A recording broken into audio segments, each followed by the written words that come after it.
Hey everyone, it's Emily and welcome to my channel. Today I'm building another tiny house. I built a tiny house like a few days ago, and actually was it yesterday for me? Because I built this morning. Did I build this morning or I built this morning. Okay, but anyway, I'm building another tiny house. I posted one a few days ago, so if you like tiny houses, check that one out after this one.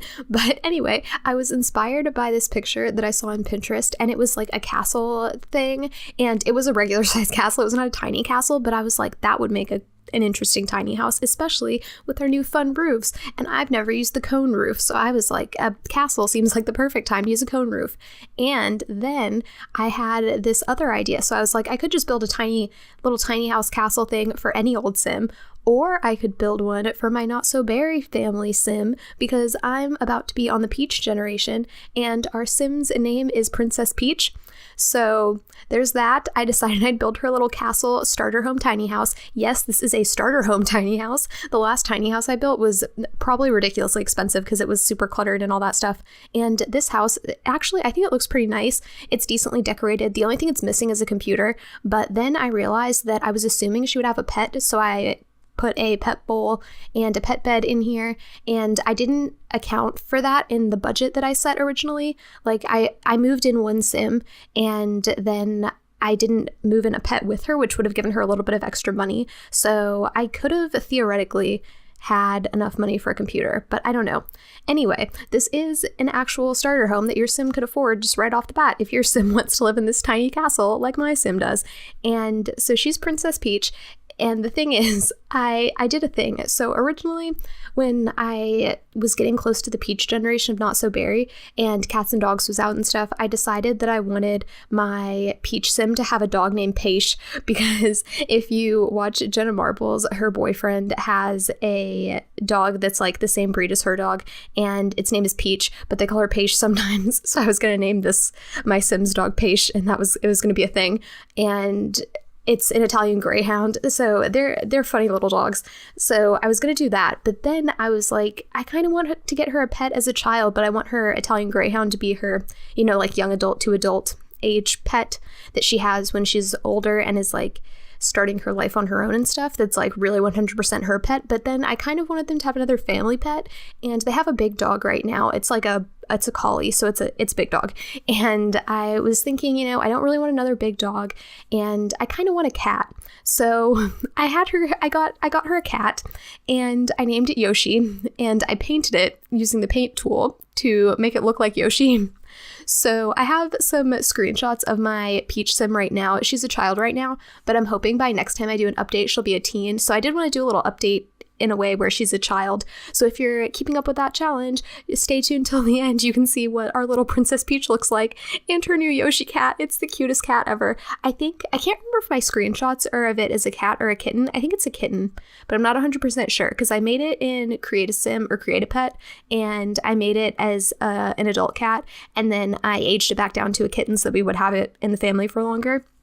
But it's the funniest looking thing, especially as a kitten. It just like trots around the house, and it's a little Yoshi cat, and it makes me laugh so much. It's the dumbest thing I think I've ever done in Sims. Usually I just I have funny things that I do sometimes, but they're not that outrageous. That was probably one of the more outrageous things that I've done with the game, and it's a lot of fun. I'm having so much fun with this challenge. So yeah, there's that. That's kind of where this deciding to make the inside of this all peachy colored came from. The exterior of the castle, I guess I did make the roof, the cone one, that's kind of a pink color because of the peach stuff. I probably would have picked a more regular color for that if this weren't for my Peach sim. But yeah, I definitely want to move her in here and like play with this house for a little bit, even if it's just for a few sim days or like a week in the Sims to kind of get her some money, get her on the ground, get her feet off the ground. What am I trying to say? I have no idea. But anyway, I like how it came out a lot. I think it's a pretty good tiny home, starter home deal. And I wanted a 3-tile, what's it called? I really wish that you could place windows on half tiles, but unfortunately you cannot, because that one window was a little bit too small, but I used it anyway because I thought the stained glass looked really cute, especially over here. We only end up keeping the one by the bed, and yeah, it's just really cute. It has purples and pinks and greens, and I ended up using some touches of green throughout the house, mostly because it was in the stained glass window and then I used it in the curtains. But the house is pretty much peach and neutral colors because the game, I don't know, there's a lot of overlap between pink and orange, and then peach is kind of somewhere in the middle, I guess. So it's hard to find items in the game that I would truly consider peach and wouldn't have used in the pink and orange generations. My one critique of the Not So Berry challenge is I wish that it didn't go orange, pink, peach. I wish that those generations were separated by colors that weren't so similar. So that's probably the only bad thing I have to say about it. And that's just like if it were slightly better thought out, maybe it wouldn't have done that, because I'm getting kind of not sick of the color of the furniture, but it's just getting hard to not reuse the same items. So yeah, I liked that I got to use this swatch of the bay window though, because I've never used that one before, and it's definitely a true peach. So we went with that in there. And oh yeah, I put in a green rug to tie in the green from the other room. I kept trying to put a plant behind the TV. I don't think I ever ended up doing that. Oh, but all these items that are just kind of randomly placed and that are really cheap items, I basically was getting to the point where I was getting a little bit worried about the budget. So I was like, I'm just going to place all the items that we absolutely have to have in this house, and then I'll figure out the rest of it later. So that's what I did. I end up getting better counters, a better sink, so that's very good. We end up getting the not used version of the stove and refrigerator. Even though they're like the worst quality one, they're not the used version, so they're a little bit better, and that's an improvement. But we end up also having room for a bar, which is where the main eating area is. I moved some things around because I tried to put a table in the corner, but then I realized there was no room for a computer, and even though there's no computer on the desk that ends up going there, I felt like it made more sense to have a desk that would be for a computer than to not have space for one at all. So we end up getting to that in a minute. And yeah, I don't know. I'm really happy with how this turned out. It was a fun little build to do. It didn't take me too long. It took me probably like a little over an hour to do this whole thing. So I was happy with that. And I usually use the same books that I always put under that little parenthood what's it called? It's like the long cabinet thing, but I went with some new things. I put a cereal box and some dog treats over there.